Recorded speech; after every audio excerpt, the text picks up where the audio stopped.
Bonjour à tous, je suis content de vous revoir. J'espère que vous allez bien et que vous êtes confortablement installés.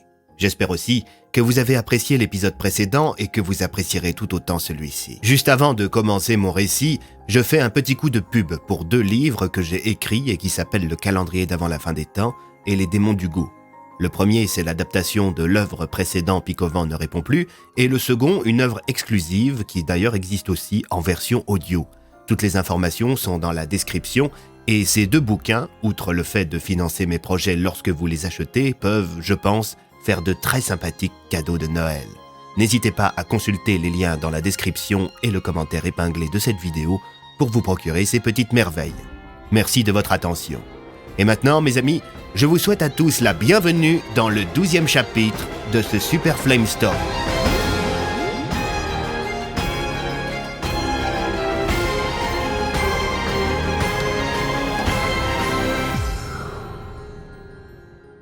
« 12 décembre.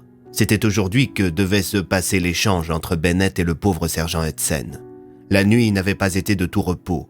Outre l'appréhension liée à l'échange, les tensions au sein de la petite équipe suite aux révélations d'Alias étaient palpables. Bennett s'était un peu replié sur lui-même et l'inspecteur Bloom boudait le chef de la DPA et le lieutenant-colonel Wooden. Le commissaire Tassier était toujours inconscient et Ben et Marcel, les 2 prisonniers, avaient été insupportables.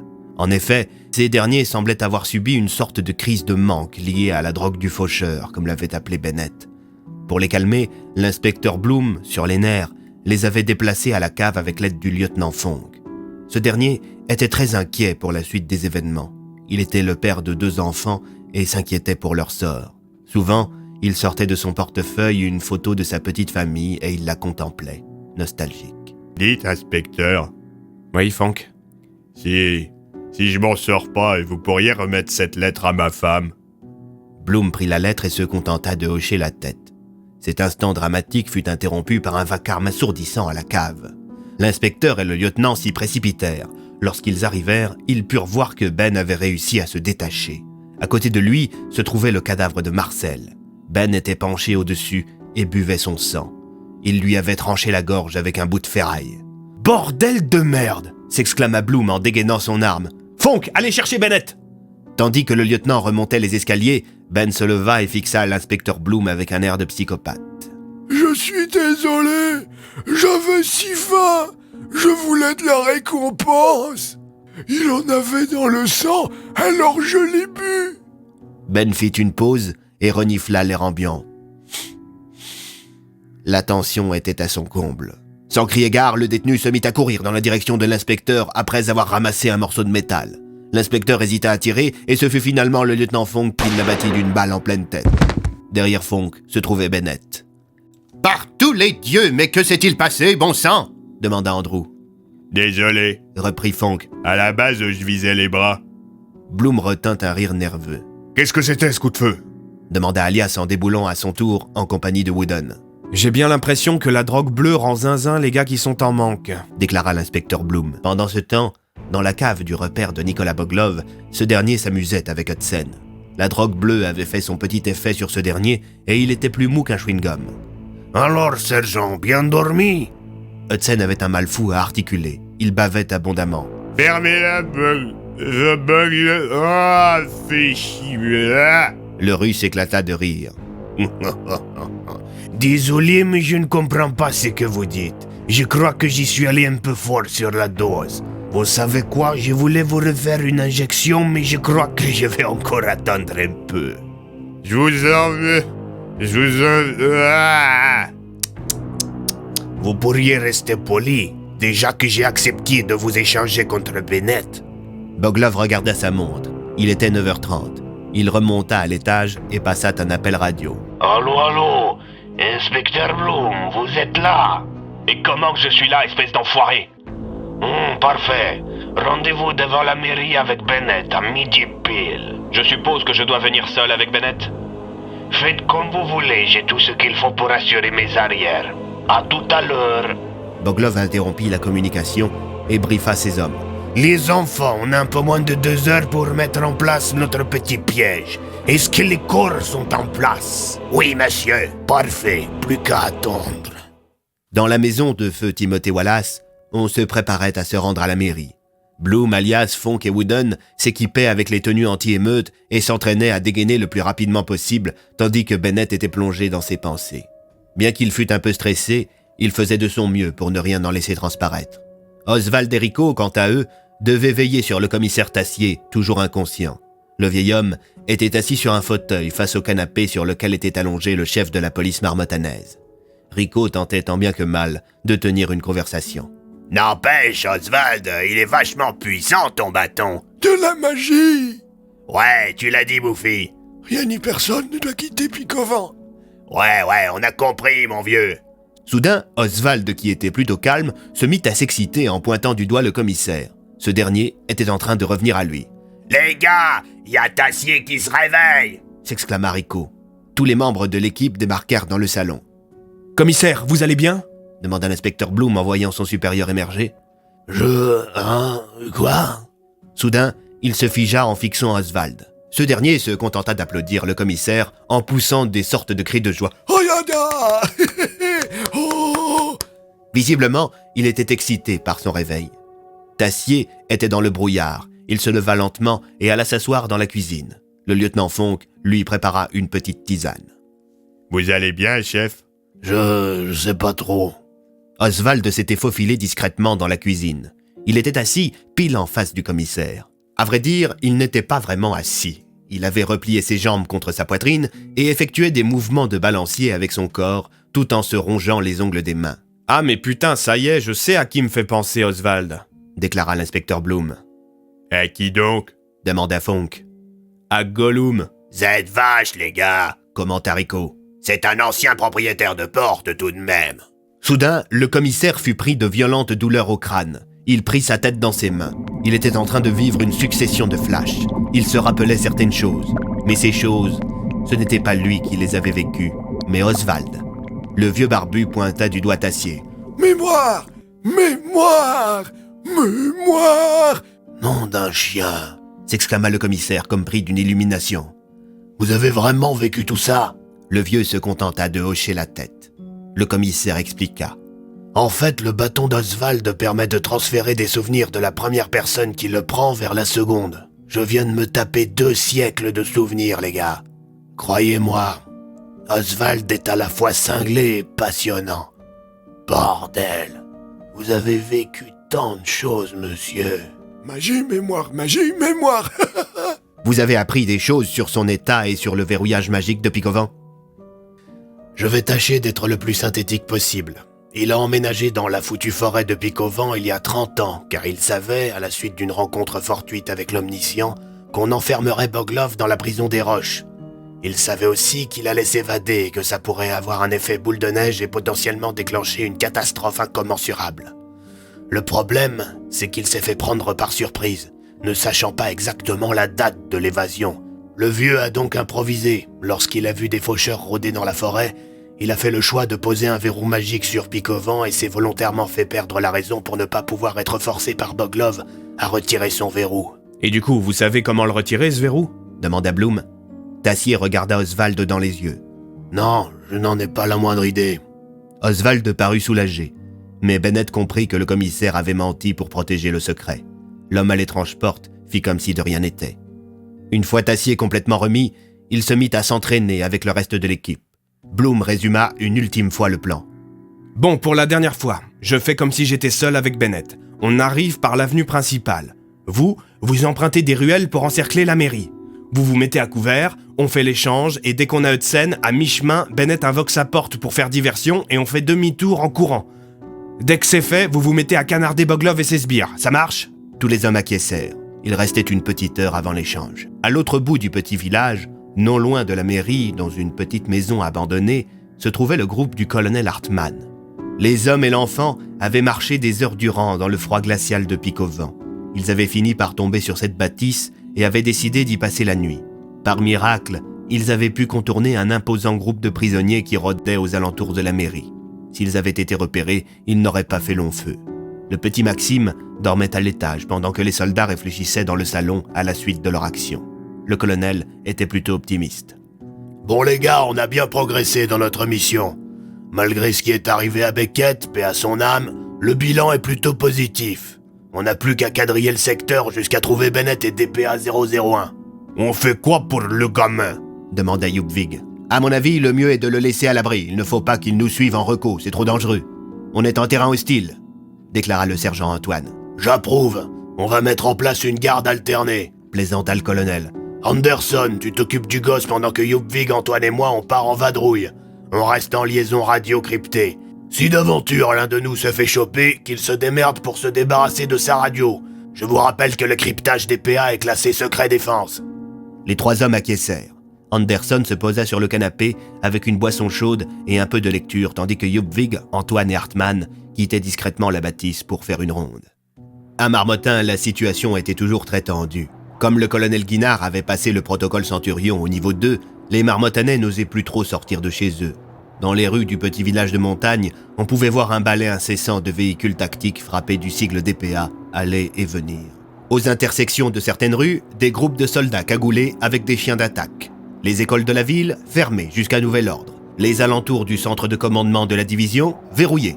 On contrôlait les gens au hasard dans la rue, parfois plusieurs fois d'affilée. Tout ceci n'avait qu'un seul but, montrer les muscles, faire peur à la population pour dissuader toute personne de tenter de s'en prendre aux membres de la division Plume d'Argent. L'hôpital de Marmottin avait été transformé en place forte. Tout l'étage dans lequel se trouvait Phileas était interdit d'accès au personnel non médical. Le colonel avait même fait déplacer des malades dans d'autres chambres, outrepassant les recommandations des médecins. « S'il arrive quoi que ce soit, notre chef, je vous en tiendrai pour responsable !» lançait-il à tout va aux soignants. « Faut vraiment qu'il se détende, le colonel Guinard !» confia le docteur Masson à une infirmière. Ce dernier était venu prêter main forte à l'équipe médicale de l'hôpital.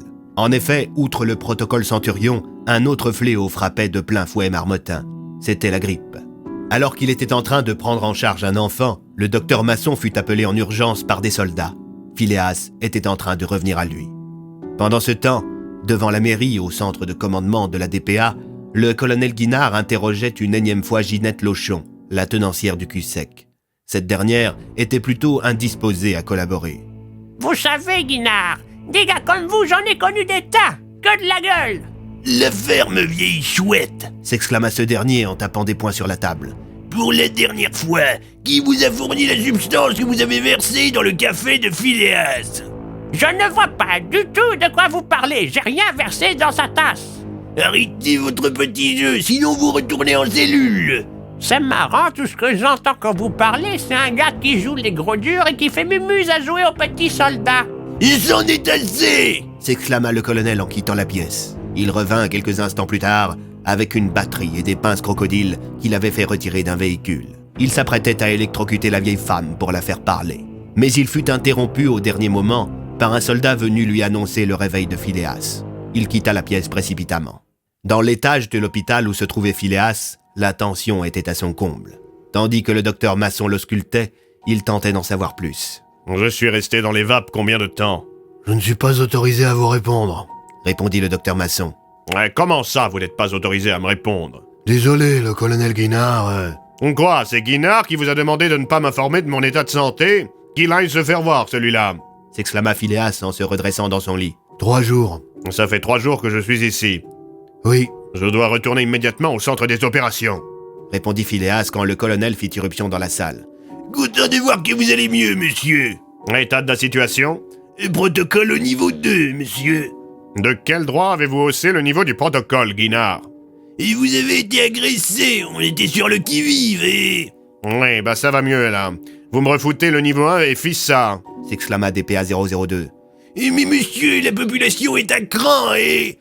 Et à qui la faute si la population est à cran? Le niveau 2 n'est censé être utilisé qu'en territoire ennemi, avec menace magique imminente. Est-ce que vous avez observé des phénomènes magiques à Marmottin au cours des 3 derniers jours?